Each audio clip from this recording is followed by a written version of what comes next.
Buenos días a todos. Quiero comenzar por agradecer al Milken Institute, a todos los involucrados en la organización de este evento y personalmente a Michael Milken por hacer este encuentro posible. El Instituto Milken ha sido durante décadas una de las pocas organizaciones de inserción internacional que se ha mantenido incólume defendiendo los verdaderos principios del capitalismo y las ideas de la libertad, algo lamentablemente escaso en el mundo de hoy. Hace algunos meses me paré frente al mundo en el Foro Económico de Davos y les transmití una profunda preocupación por el camino que Occidente ha tomado en los últimos años. Lo que dije en aquella presentación, que aparentemente fue muy comentada, es que Occidente está en peligro. Está en peligro porque sus líderes hace tiempo se alejaron de las ideas de la libertad, ideas que hicieron de Occidente la hazaña civilizatoria más importante de la historia de la humanidad.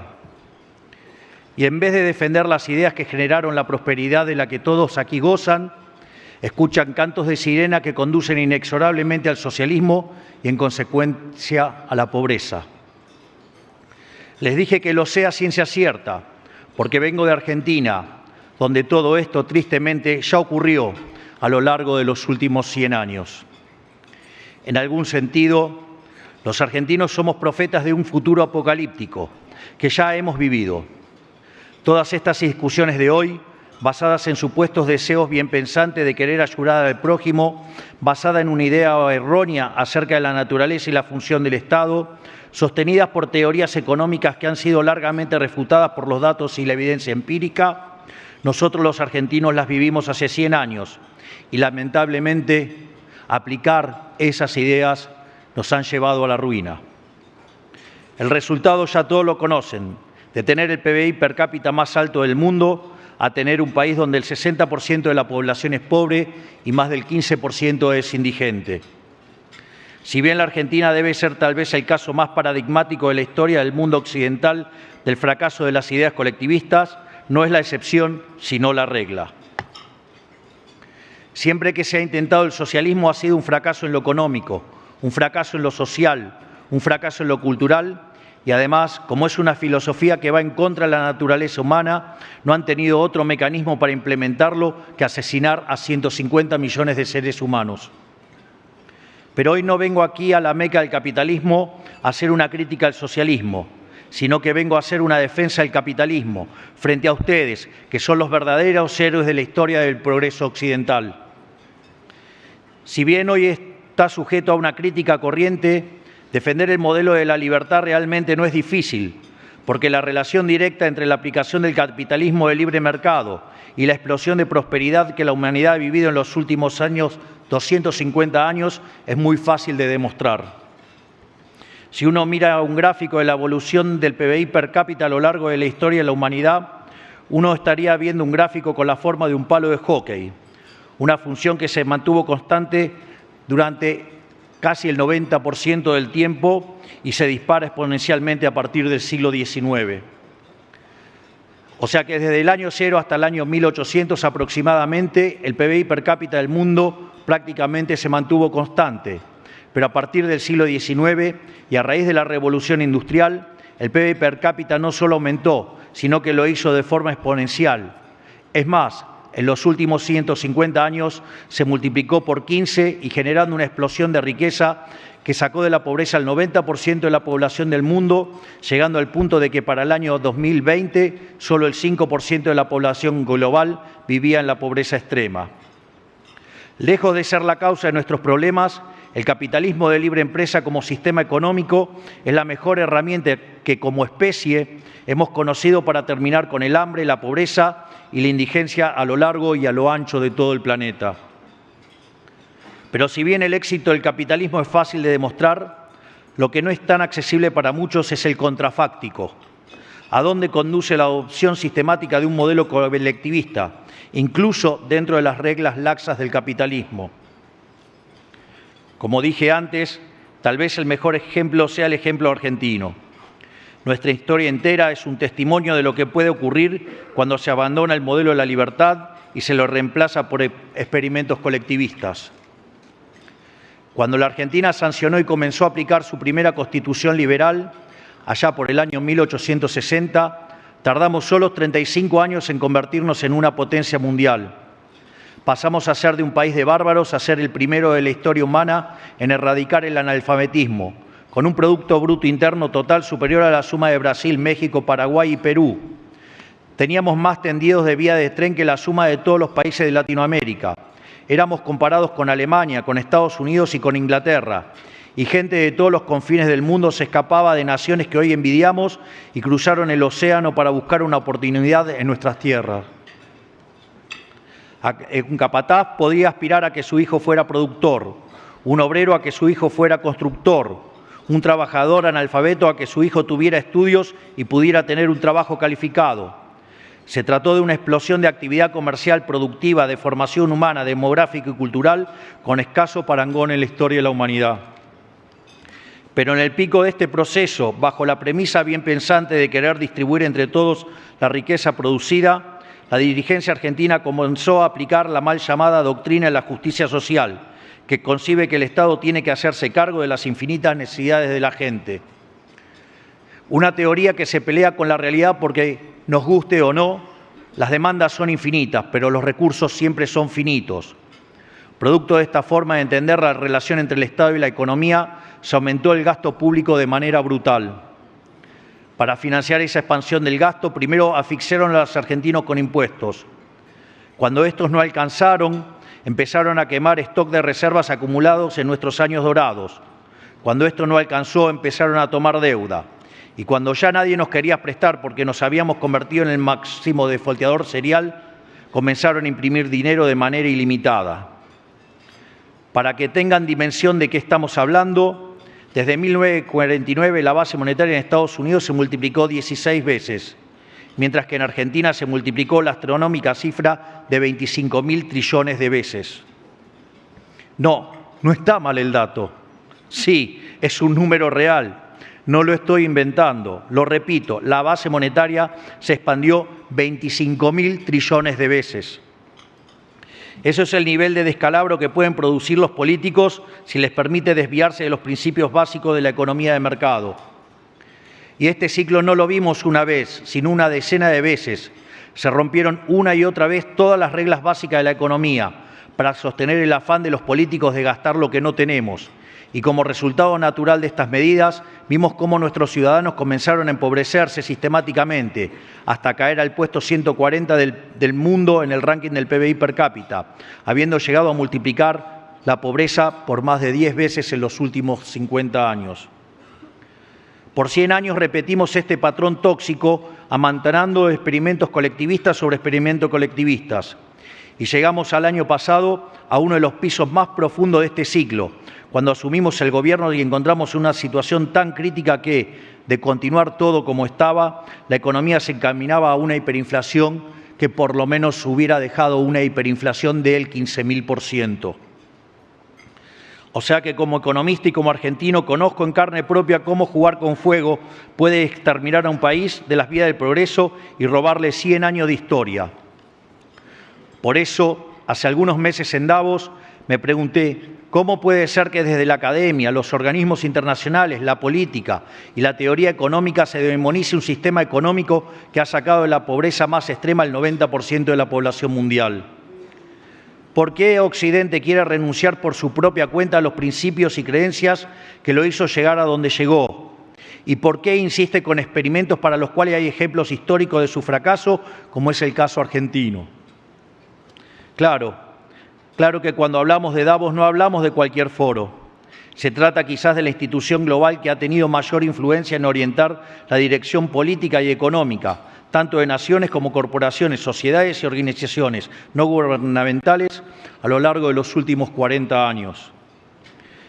Pero ocurre que quienes lideran Occidente se han olvidado de una verdad elemental, y es responsabilidad moral de quienes aún le recordamos defenderla y declamarla. Y esa verdad ineludible es que la libertad económica en busca del interés individual produce beneficios colectivos y que, por lo tanto, el empresario que arriesga capital en pos de una ganancia es un benefactor social. Porque en un sistema que garantiza las instituciones clásicas del liberalismo, la propiedad privada, los mercados libres de intervención estatal, la libre competencia entendida como libre entrada y salida, la división del trabajo y la cooperación social, la única forma de ser exitoso es sirviendo al prójimo con bienes de mejor calidad a un mejor precio. Sin embargo, quienes conducen las principales naciones y organizaciones de Occidente no dan suficiente crédito a esta idea y miran la economía desde un marco teórico que cree que el mercado es imperfecto, que produce fallos y que requiere de la intervención estatal para perfeccionarlo. El problema de esta concepción es que justifica intervenciones que traen más problemas que beneficios y atentan contra el crecimiento económico, porque no solo no resuelven el problema que pretendían resolver, sino que obstruyen lo que Hayek llamaba el proceso de descubrimiento. El mercado, presuponiendo la libre competencia y un sistema de precios libres con señales claras, constituye un mecanismo de extracción y transmisión de información en el que a mayor libertad, mejor funcionamiento. O sea que el mercado libre es un proceso de descubrimiento en el cual el capitalista encuentra sobre la marcha el rumbo correcto en la búsqueda constante del beneficio que se traduce en ofrecer bienes de mejor calidad a un mejor precio. Quienes briegan por el intervencionismo no solo impiden el funcionamiento virtuoso del mercado, sino que encima se felicitan a sí mismos e intercambian medallas de responsabilidad social en pomposas ceremonias, mientras que terminan promoviendo una agenda de valores que le abre la puerta poco a poco al socialismo y, en consecuencia, a la miseria. Esta forma de entender los mercados es también la que detrás de un fenómeno que ya ha trascendido la moda y se ha vuelto un mandato en la cultura occidental, a la cual me quiero tomar un momento para comentar. Hablo de una cultura autorrepresiva y autoflagelante que se ha difundido en el mundo corporativo, en el mundo periodístico, en el mundo de la educación y en el mundo del entretenimiento. Una cultura donde, producto de distintos tipos de coacción, todas directa o indirectamente promovidas por el Estado, se persigue al privado para que se someta a mandamientos de supuesta moral, en cuestiones como el género, la cuestión racial o la cuestión ambiental, que muchas veces terminan atentando directamente contra la libertad y la capacidad de las empresas para generar riqueza. Se trata de conceptos que llevan al absurdo de castigar el mérito para premiar la diversidad, de regular la libre circulación de ideas para evitar ofender a algunas pocas almas sensibles, de demonizar el optimismo tecnológico por miedo al cambio climático. Son ideas y conceptos que castigan la ambición y premian la mediocridad, que castigan el riesgo y premian el conservadurismo. En definitiva, son ideas que promueven pasiones tristes y bregan para que seamos versiones cada vez pequeñas de nosotros mismos, cuando son precisamente la innovación, la ambición, la codicia y la acción humana las que impulsan el desarrollo de nuestra especie. O sea, como civilización, habiendo visto de que somos capaces, estamos eligiendo desconfiar de nuestra propia capacidad, negar nuestra propia virtud, nuestra propia identidad y cometer lo que es, a todas luces, un suicidio colectivo. Hoy, ya demasiado tarde en algunos lugares, vemos con horror los frutos que empiezan a dar estas ideas. Por ejemplo, esta semana aquí mismo, en Estados Unidos, con las decenas de miles de jóvenes a lo largo y a lo ancho de los campus universitarios, reivindicando el terrorismo islámico y promoviendo el antisemitismo. O sea, literalmente, la futura élite de Occidente enemistada con su propia cultura. Marx decía, en ese panfleto detestable que escribió con Engels, que el capitalismo llevaba en sí mismo el germen de su propia destrucción. Esperemos que, como el resto de las cosas que escribió, haya estado equivocado. Ahora, no se equivoquen. Yo sí creo que el sector privado tiene un mandato de responsabilidad social muy claro, pero no tiene que ver con hacerse el moralista o el culposo. La verdadera responsabilidad social del empresario es un efecto natural del funcionamiento libre de su propia actividad económica. El mandato de producir bienes y servicios de mejor calidad, mejor precio, ligado a la maximización de los beneficios. La responsabilidad social del empresario es ganar dinero y eso solamente lo puede hacer sirviendo al prójimo con bienes de mejor calidad a un mejor precio. Por lo tanto, los empresarios son benefactores sociales, lejos de las críticas que suelen hacerles los políticos gastadores y despilfarradores. Ese mandato redunda en la generación de mercados más competitivos, con sociedades mejor satisfechas y, en última instancia, no solo satisface demandas, sino también ensancha los horizontes de lo que el hombre quiere y puede hacer a través de la innovación tecnológica. O sea que ese mandato redunda al final del día en una tendencia a la excelencia humana y al enaltecimiento de nuestra especie. No es un mandato de moralina superficial que se cumple regulando el libre mercado, es un mandato de gloria que se cumple desatándolo.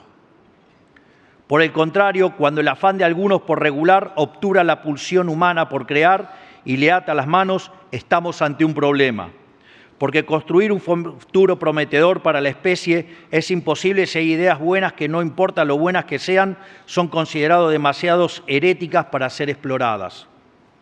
Porque construir un futuro prometedor para la especie es imposible si sacrificamos el mérito, la competencia y los resultados en el altar de la diversidad, dado que fueron precisamente la libre circulación de ideas y un sistema de incentivos que promueve el esfuerzo y el mérito los pilares sobre los que se construyó Occidente. Entonces, quiero hoy reivindicar las grandes ambiciones de nuestra especie y nuestra civilización. Desde que existen los mercados libres, hemos cruzado frontera tras frontera. Hemos sacado al mundo entero de la pobreza en 250 años. Hemos puesto hombres en la Luna y ahora miramos a Marte. Y lo hemos hecho gracias a la ambición, la creatividad y al optimismo de hombres como ustedes, que se asocian entre sí en pos de la búsqueda de la propia felicidad. No tenemos que perder la fe en esa ambición primal que los humanos tenemos como guía. Somos una especie de exploradores, de creadores, de inventores, no de burócratas. Y es el empresario aventurero, no el burócrata de escritorio, la clase de hombre que encarna en el presente esta cualidad atemporal del espíritu humano. Por eso, no quiero dejar de celebrar el esfuerzo de mi amigo Elon Musk por pisar Marte, porque entendemos que la exploración espacial está a la altura de nuestro destino como especie exploradora, demasiado grande para estar confinados a este planeta. Tenemos la obligación moral de proteger los pilares que hicieron posible todo este edificio de ambiciones, logros y sueños. Esos pilares sobre los que está edificada la historia del progreso humano son la defensa de la vida, de la libertad y de la propiedad. Si los olvidamos o los damos por sentados, corremos el riesgo de perderlo todo. Miro a la Argentina con todos los cambios que estamos emprendiendo y veo que estamos a contramano del mundo. Porque mientras que en el resto del mundo las ideas de la libertad están bajo asedio, en la Argentina se erige una fe renovada en ellas. Mientras Occidente gira hacia el control y hacia la imposición, la Argentina gira hacia la confianza de sus ciudadanos en el ejercicio de su libertad. Mientras Occidente gira hacia el déficit, la burocracia y el Estado entrometedor, Argentina gira hacia la austeridad, hacia el ahorro y retira al Estado de la actividad económica. Mientras Occidente gira hacia el chamanismo económico y hacia formatos insostenibles de heterodoxia que ponen en peligro el futuro de todos, la Argentina vuelve al sendero de la razón, a las ideas del sentido común. Y lo hace con amplio apoyo en todos los estratos de la sociedad, porque después de décadas de recesión en Argentina, el consenso procapitalista es transversal a la sociedad. Por eso estamos pudiendo hacer el ajuste del Estado más rápido y más grande de la historia de la humanidad, sin perder un solo apoyo en el camino. Esto es porque la sociedad entendió que vale la pena hacer el esfuerzo que requiere dar un cambio de rumbo. El modelo del Estado grande es una cárcel y la sociedad argentina lo entendió. Por eso apoya la ley que estamos impulsando en el Congreso, que es el proyecto de reforma del Estado tributaria, fiscal y regulatorio más importante de los últimos 150 años. ¿Cómo puede ser que la fuerza política en mayor minoría parlamentaria de la historia democrática, en un contexto de penuria económica total, pueda impulsar la reforma más ambiciosa de la que se tenga memoria y lo haga con apoyo popular? Esto es porque la sociedad argentina exige un cambio de rumbo profundo y urgente para volver a abrazar las ideas de la libertad. Cuando tomamos el timón del Estado y de la economía argentina en diciembre, anunciamos desde el primer día que con nosotros se acababa el déficit y en consecuencia se acababa la emisión monetaria y la inflación. El establishment no nos quiso dar crédito y se dijeron muchas cosas. Se dijo que hacer un ajuste de más de un punto del PBI era imposible. Se dijo que tener déficit cero en el primer año era imposible. Se dijo que una política de tasas bajas no servía para reducir la inflación. Pero hemos desafiado estos pronósticos y estamos cumpliendo nuestros objetivos.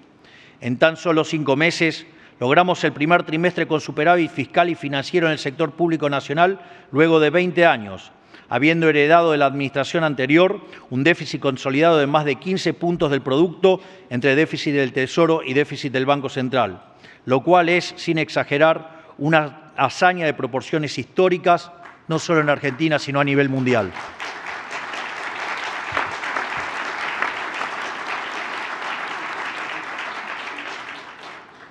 Bajamos drásticamente el gasto público, reduciendo en un 76% las transferencias discrecionales a los estados provinciales.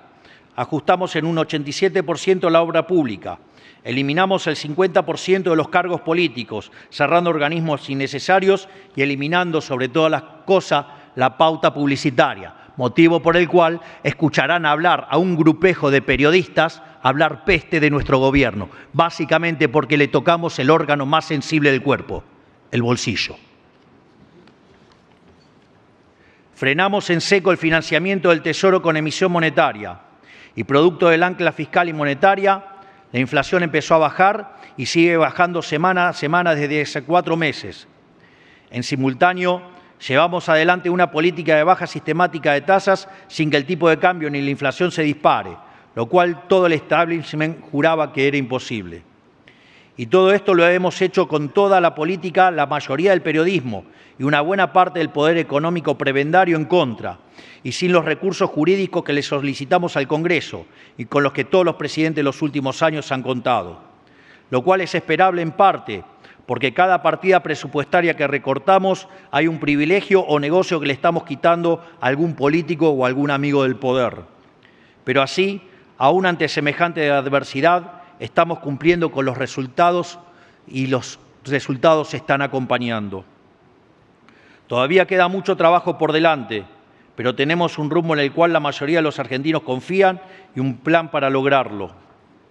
Tenemos por norte achicar el Estado para agrandar a la sociedad, teniendo un gasto público consolidado del 25% del PBI, 10 puntos menos que el de los Estados Unidos y la mitad del de Francia para tener punto de comparación.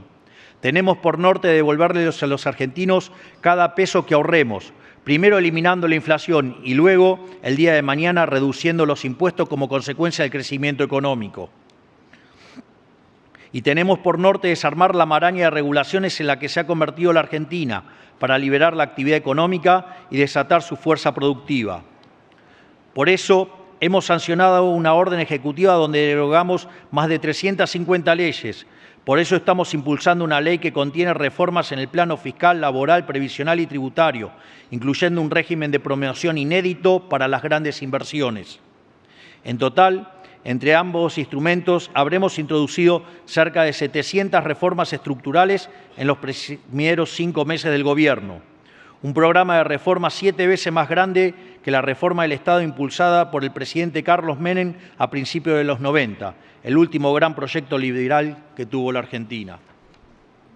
En otras palabras, estamos haciendo realidad el programa reformista más ambicioso de los últimos 150 años, porque la única manera de sacar el 60% de los argentinos de la pobreza es con crecimiento económico y solo hay crecimiento económico con libertad. No hay otra manera. Para nosotros, la única tarea del Estado es proteger la vida, la libertad y la propiedad de los argentinos, para que cada uno pueda ser arquitecto de su propio destino. Esta es nuestra visión. Es una visión parecida a la que sostuvieron todos los países prósperos de Occidente en los momentos grandes de su historia. La tarea del Estado no es poner plata inventada en el bolsillo de la gente, sino asegurar las condiciones macroeconómicas y jurídicas para que el sector privado pueda desarrollarse por su cuenta. Un Estado que vela por la vida, la libertad y la propiedad de los individuos, y un sector privado pujante que arriesga, apuesta por el país y genera riqueza. Nosotros establecemos las bases, el sector privado se encarga del resto. Por eso, a esta presentación de quiénes somos y qué queremos para nuestro país que le he traído hoy, les quiero agregar una invitación, tanto a todos ustedes como también a sus pares del mundo y de la Argentina. Después de décadas de estancamiento, la Argentina tiene todo dado para emprender un proceso de convergencia económica que nos coloque a la par de las grandes potencias del mundo. La convergencia económica se da cuando los países que tienen menores ingresos per cápita crecen más rápido que los desarrollados hasta el momento en que logran alcanzarlos. ¿Por qué? Porque somos desde hace décadas una olla a presión, hirviendo con la tapa cerrada. Lo único que hay que hacer es destaparla y reanudar lo que Hayek llamaba la tarea del mercado como proceso de descubrimiento. Para nosotros, reanudar ese proceso de descubrimiento va a generar un salto de crecimiento brutal, porque las posibilidades de crecimiento tienden a ser mayores cuanto más extensas sean las capacidades subutilizadas de un país. Desde este punto de vista, si en un país la utilización efectiva de sus recursos fue impedida durante décadas y de un día para el otro se normaliza, lo lógico es esperar tasas de crecimientos enormes, proporcionales a todo lo que hay por explotar. Por eso, la baja capitalización de la economía, fruto de 20 años de un populismo empecinado en destruir el capital, va a generar oportunidades de inversión enormes para aquellos que apuesten por el país. Por lo tanto, Argentina no solo podría mostrar altas tasas de crecimiento como consecuencia de las oportunidades por descubrir dado su bajo nivel de desarrollo, sino que además, ante la brutal destrucción de capital ocurrida en el pasado, eso daría un enorme retorno con solo poner en marcha las ideas y proyectos ya descubiertos, pero entorpecidos por capas de regulación innecesaria. Así, mediante la recomposición del ahorro fiscal, una drástica reducción de la carga tributaria y afianzando el respeto por los derechos de propiedad, haremos que alcanzar el desarrollo deje de ser un sueño para volverse una realidad. Hoy estoy acá para decirles que Argentina está preparada para ese enorme desafío. Estoy convencido, sin la más mínima duda, que Argentina tiene todas las condiciones para ser la nueva Meca de Occidente. Es un país seguro, alejado de cualquier frontera conflictiva, en un mundo que cada día se aleja más de la paz. Es un país abierto a entablar relaciones comerciales con todo el mundo, que es además la mayor garantía posible para perpetuar la colaboración y alejarse de la guerra. Tenemos ventajas comparativas en donde elijamos mirar. Tenemos la tierra más fértil del mundo. Fuimos revolucionarios en la siembra directa y como uno de los sectores agroindustriales más desarrollados del mundo. Tenemos una cordillera rica en litio, plata, oro y cobre, minerales que la economía global necesita y que por negligencia, falta de inversión y falta de ambición nos hemos resistido a explotar. Tenemos un mar abundante en recursos citícolas. Tenemos una conexión directa con la próxima frontera humana, que es la Antártida. Y tenemos una concentración de diversidad geográfica y ecológica de la cual solo 2 o 3 países del mundo podemos hacer alarde, con montañas, con desiertos, con glaciar, con bosque, con selva, con playa, con altiplano, con lagos, esteros, estepas y vastas llanuras que se pierden en el horizonte. Y tenemos también la ventaja comparativa más importante de todas: capital humano de primera categoría, recursos formados en universidades locales que son líderes de la región, el país con más premios Nobel de Latinoamérica y al mismo tiempo el país con más unicornios per cápita de la región. Y esto no es menor, ya que se trata de ciudadanos entrenados al calor de una vida entera de volatilidad económica. ¿Cómo va a haber otro pueblo mejor preparado que el argentino si el argentino nunca le quedó más alternativa que vivir escapándose al asedio del Estado para poder vivir en paz?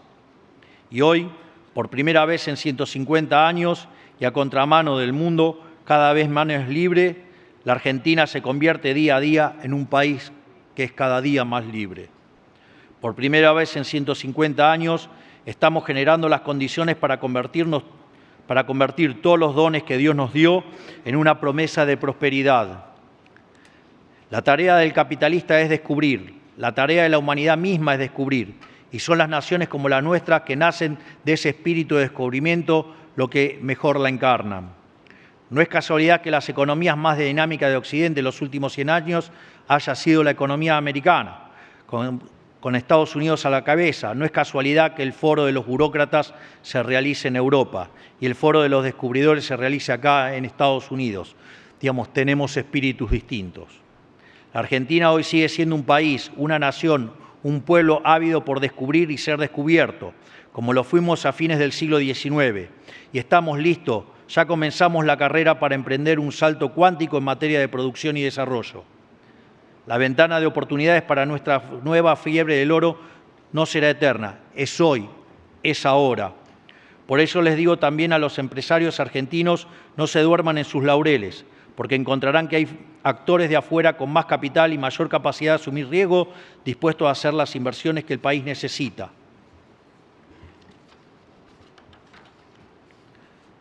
Finalmente, quiero concluir estas palabras invitando a todos aquí presentes, que son los héroes de la historia del progreso de la humanidad, a que si creen como yo en la superioridad del capitalismo de libre empresa, que si creen como yo que Occidente se camina a un lento pero seguro retroceso, que si creen como yo que el mérito, la ambición, la libertad y la innovación y el optimismo son valores esenciales de la especie humana que deben ser premiados, quiero invitarlos a que apuesten por Argentina. Ayúdenme ustedes, que son el progreso humano encarnado, a hacer de la Argentina la nueva Roma del siglo XXI, a hacer de la Argentina una tierra de oportunidades para todos aquellos que estén dispuestos a habitar nuestro suelo. Son ustedes los que pueden demostrarle a los burócratas del mundo que están destruyendo Occidente, que las ideas de la libertad son la única forma de alcanzar la prosperidad. En este sentido, también les quiero señalar, que me parece muy significativo, unas palabras del Papa Benedicto XVI, o sea, Joseph Ratzinger, que decía: Occidente siente un odio por sí mismo que es extraño y que solo puede considerarse como algo patológico. Solo ve de su propia historia lo que es censurable y destructivo, al tiempo que no es capaz de percibir lo que es grande y puro. Por ello les pido, volvamos a abrazar las ideas de la libertad con orgullo. Estemos orgullosos de ser emprendedores, orgullosos de ser empresarios, digamos, porque son los verdaderos benefactores sociales, son los que crean riqueza, son los que han sacado el mundo de la miseria. Por lo tanto, digamos, le pido que además nos acompañen a los argentinos para este renacer de Occidente. Finalmente, quiero darles las gracias a todos. Que Dios bendiga a los argentinos, que la fuerza del cielo nos acompañen y como no podía ser de otra manera. ¡Viva la libertad, carajo!